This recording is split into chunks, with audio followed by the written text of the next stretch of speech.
Sebenarnya ada faktor apa saja sih yang bisa membuat lutut ini sakit, dok? Bisa dari faktor trauma, jadi kayak kepleset, kesleo, kebentur, sampai ke patah tulang. Jadi bisa ototnya, bisa tulangnya, bisa sarafnya, bisa sendinya. Tapi bisa juga karena penyakit. Contohnya? Nah, nyeri sendi yang disebabkan oleh penyakit, contoh yang paling gampangnya, asam urat. Bisa juga karena penyakit autoimun, atau bisa juga karena kebanyakan dipakai. Nyeri lutut itu bisa terjadi pada semua kelompok umur. Jadi cuman penyebabnya aja yang beda-beda. Misalnya nih ya, nyerinya itu terasa sangat hebat. Terjadi perubahan bentuk antara yang kiri dan kanan tidak simetris. Itu menunjukkan apa tuh biasanya, dok? Biasanya ada terjadi sesuatu entah di tulangnya, entah di ototnya, bisa juga ada infeksi di situ.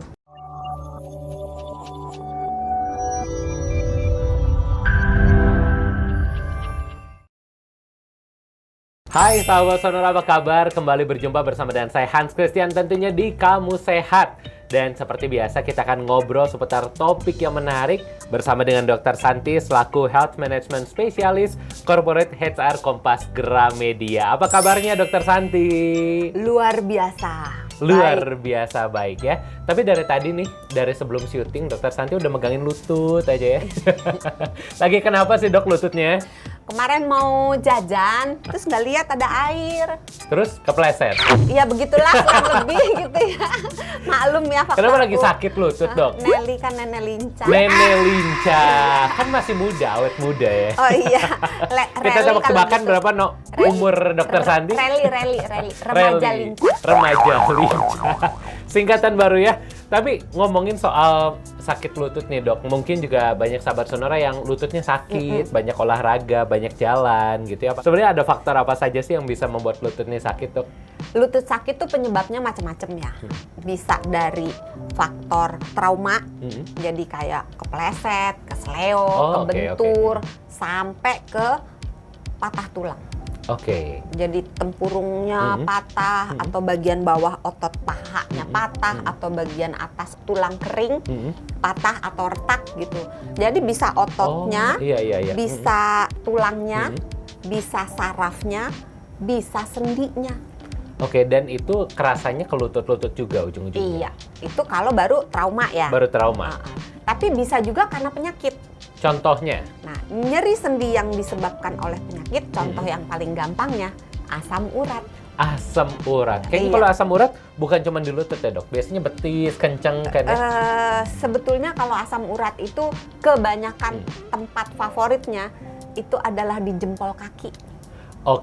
That's why kenapa makanya lutut bisa ikut sakit kalau lagi asam urat? Karena dia sendi. Iya, gitu ya? jadi kalau yang karena asam urat penyakitnya kita sebutnya gout.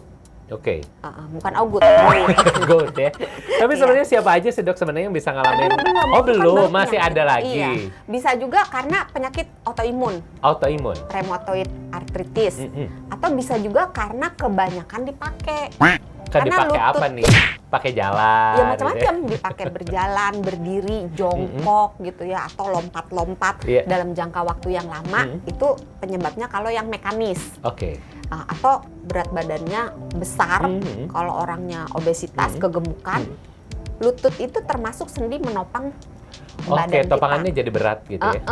Jadi akibatnya si selaput yang menutupi sendi akan lama-lama tipis-tipis, jadi lututnya sakit. Atau kalau misalnya kita olahraga terus tiba-tiba bergerak, atau tiba-tiba ngerem, ngekot. Abis hujan lagi ya, abis muter. Iya kan? Nah, itu olahraga yang seperti itu berpotensi untuk menimbulkan nyeri lutut juga. Ini masih ada lagi dok selain itu? Udah ya. Nah, tadi ngomongin ke soal siapa aja sebenarnya yang bisa ngalamin lutut sakit. Kan kita tahu nih kalau patah tulang contohnya. Ini kan anak-anak yang cenderung umurnya lebih muda, ini katanya lebih cepat pemulihannya, lebih kuat. Nah, apakah ini juga berlaku untuk lutut? Semakin bertambahnya usia, ini semakin rawan untuk mengalami sakit lutut? Karena patah gitu, sakit lutut yang karena patah. Misalnya karena patah, karena jongkok berdirinya terlalu banyak, karena aktivitas yang sering. Sebenarnya nyeri lutut itu bisa terjadi pada semua kelompok umur. Jadi cuman penyebabnya aja yang beda-beda. Kalau misalnya karena osteoartritis misalnya, atau karena overuse, biasanya itu yang lebih berumur. Atau misalnya karena penyakit-penyakit gout, biasanya yang lebih berumur, jarang di anak-anak.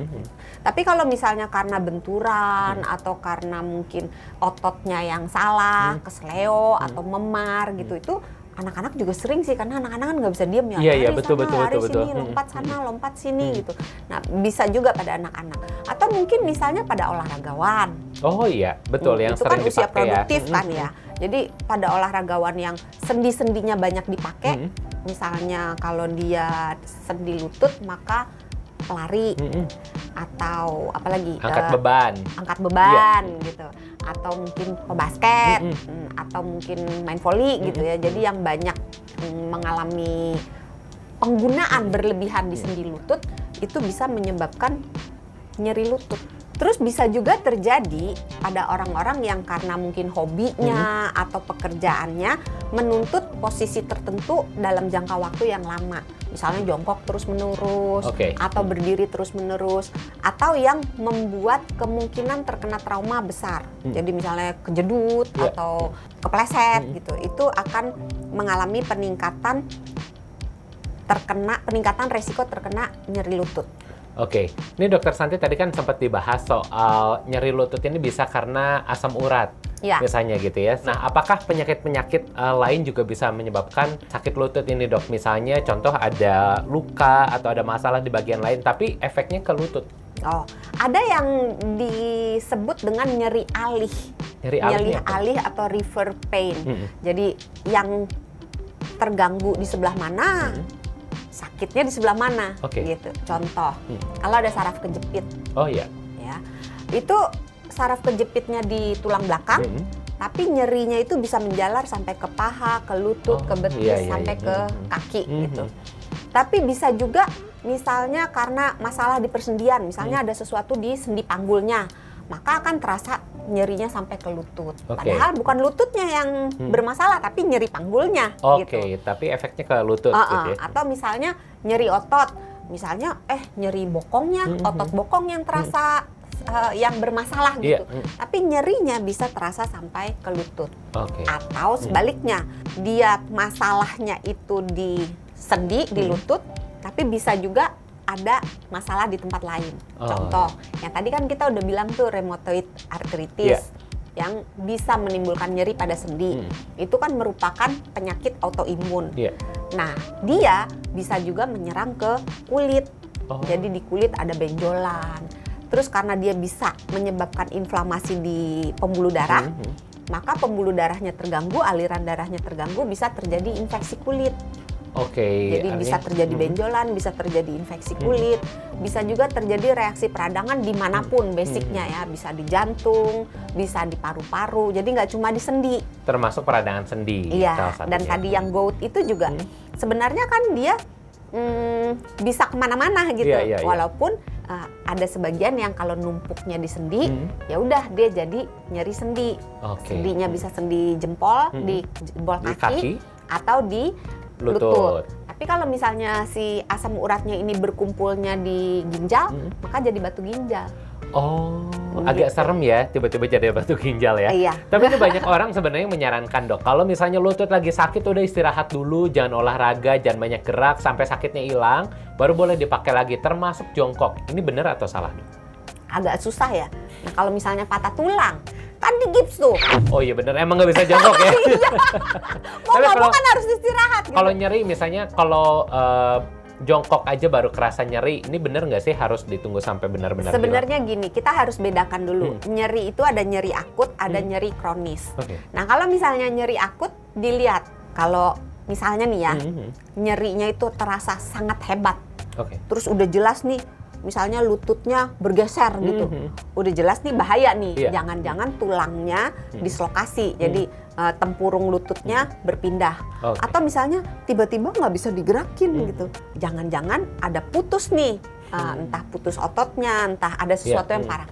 Nah kalau nyerinya terasa hebat, terjadi perubahan bentuk antara yang kiri dan kanan tidak simetris, atau mungkin diraba kulitnya terasa hangat, terus bengkak di area lututnya, terus terlihat kemerahan gitu. Itu ya lebih baik ke dokter dulu. Itu menunjukkan apa tuh biasanya, Dok? Biasanya ada terjadi sesuatu entah di tulangnya, entah di ototnya, bisa karena kesleo misalnya, bisa karena sesuatu yang putus ototnya atau jaringan penghubung sendi, bisa juga ada infeksi di situ, gitu. Jadi itu yang harus diyakinkan, ototnya, tulangnya, sarafnya, kulitnya ada masalah nggak? Nah kalau diyakinkan ternyata nggak ada apa-apa, biasanya kan dikasih obat. Nah dalam waktu beberapa hari sampai ya minggu, jarang sih yang minggu ya, itu udah boleh mulai digunakan untuk entah bergerak, mungkin yang ringan-ringan dulu, yang low impact dulu gitu. Tapi kalau seandainya dia nyerinya itu sifatnya kronis, ya sebaiknya sih boleh digunakan sepanjang nyerinya nggak hebat banget gitu. Artinya kalau misalnya nyerinya karena hanya misal habis beres-beres rumah nih, kebanyakan jongkok, terus kan biasa suka sakit tuh kalau habis kelamaan jongkok, artinya besoknya dipakai lagi itu nggak masalah ya, tidak akan memperburuk keadaan yang lagi dialamin. Iya. Nah sepanjang tadi itu dimulai pelan-pelan dan disesuaikan dengan yang kita bisa. Kalau misalnya begitu, jangan dipaksa gitu begitu kita mulai bergerak kok sakitnya tambah parah gitu ya, itu berhenti dulu, istirahat dulu. Berarti ada sesuatu gitu. Tapi kalau seandainya dipakai untuk bergerak, enakan nih gitu ya. Ya udah lanjut gitu. Jadi dengarkan juga suara lututmu. Lutut kita bisa bersuara loh. Agak-agak repot ya, gitu, telinganya deket gitu ya. Gitu. Nah tapi Dok, sebenarnya kalau lututnya bisa disembuhkan di rumah nggak sih? Ada nggak sih cara-cara yang misalnya dikompres gitu, atau misalnya direndam air hangat supaya meringankan sakit lutut, dan ini bisa dilakukan di rumah? Makanan-makanan di dapur banyak yang fungsinya bagus untuk mengobati peradangan, untuk mengurangi bengkak, mengurangi nyeri. Itu tadi yang disebut, itu beneran ya, tapi ya jahe, kunyit, kayu manis itu boleh direbus. Kalau nggak suka, salah satu aja. Jahe itu memang sifatnya antiinflamasi, jadi memang boleh digunakan untuk membantu mengobati, mengurangi si reaksi peradangan yang terjadi di lutut. Nah, kalau reaksi peradangannya mereda, maka nyerinya otomatis juga akan mereda.